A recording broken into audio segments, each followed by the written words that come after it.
भजन कथे नाचत है शरीर हा बाबा तोरे धुरमा, नाचत है शरीर हा बाबा तोरे धुरमा। तबला नाचे पेटी नाचे नाचे मंजीरा, आओ ठुमन के एक काया नाचे नाचत है शरीर। बाबा तोरे धुरमा हो, गुरु जी तोरे धुरमा ना, नाचत है शरीर हा बाबा तोरे धुरमा। मास्टर अब गुरु चेला चौका पाटी तो चरण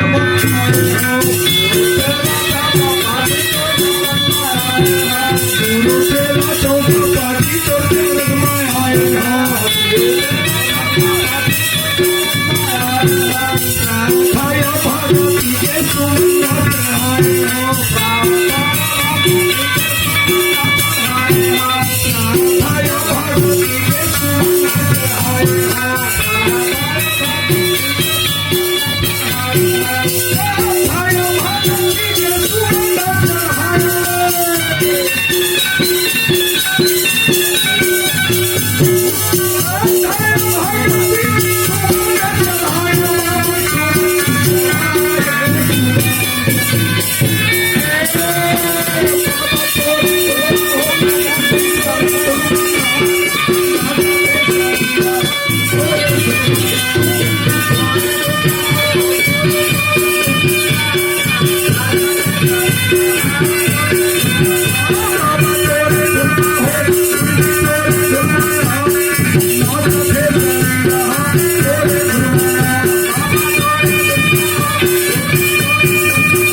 है